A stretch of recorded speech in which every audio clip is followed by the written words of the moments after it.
Hey you zapping zapatistas. I will now be ranking the studio albums of legendary rap metal band Rage Against the Machine. I know they only ever made 4 albums, but I really can't see this band making another one or even a comeback. But they did leave us with 4 great studio releases. Enjoy! Number 4 is Renegades, the band's last studio album and their first with no original material. It boasts a lot of great moments and unique cover songs, but there is some filler compared to the standout tracks. It is impressive that they are able to take these covers and adapt them to their unique sound, with all aspects of their influences on show, showing a vast amount of genres, from hip-hop, hardcore punk, hard rock to new wave. Zach De La Rocha is the real star on the album, showing off his great emotional range, and even some melodic territories. And his ability to imitate other rappers' flows is very impressive. The track I'd recommend is How I Could Just Kill a Man. Number 3 is Evil Empire, the band's rawest album when it comes to production.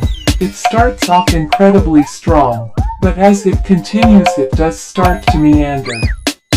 This can even be seen lyrically too, where it starts off very political, and then it just doesn't, so it feels like a lot of the tone wears off on it. Also, looking at the band's set lists over the years, it's very rare they ever pull out a rough cut from this one. Musically it takes a verge from the original, moving away from their groovy rap rock roots into more punkier territory. But housed within it is some of their all-time classics. The track I'd recommend is Bulls on Parade. Number 2 is The Battle of Los Angeles, the band's last studio album of original material. It saw them go back to a cleaner production and a more commercial style, but being lyrically poignant and potent. While I don't think it's as impactful as their debut, it still houses a lot of the band's strongest tracks and some pretty impressive deep cuts too.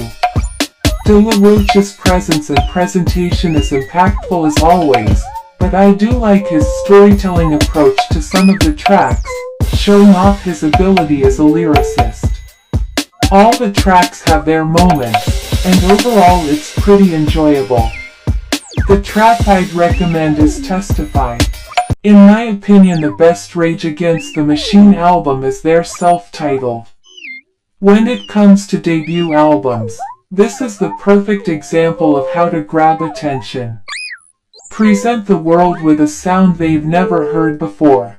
In the late 90s, when grunge was all the rage, metal in general was starting to become unpopular. But Rage were a breath of fresh air. While they're not exactly a full-on metal band, but having enough groove in them to satiate lovers of early Black Sabbath and Led Zeppelin, this great grooving sound was perfectly accompanied by De La Rocha's commanding voice, spitting harsh political truths from a fiery pulpit, rapping and screaming with harsh authority. And to top that all off, Tom Morello takes his hip-hop influences to turn his guitar into a turntable and effects synthesizer, with a vast arrangement of guitar pedals and interesting tricks he is able to pull off. And the silent singers throughout is a powerful rhythm section, with Tim Comerford playing some of the best rock bass lines ever invented, and Brad Wilk being one of the most underlooked drummers in rock history.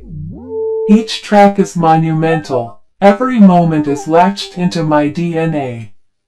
It's pure audible perfection and one of the greatest albums ever made. The track I'd recommend is Freedom. Thanks for watching. Recommend me another band to do this with, or else I will sell you tickets for another reunion gig, then split up the band again.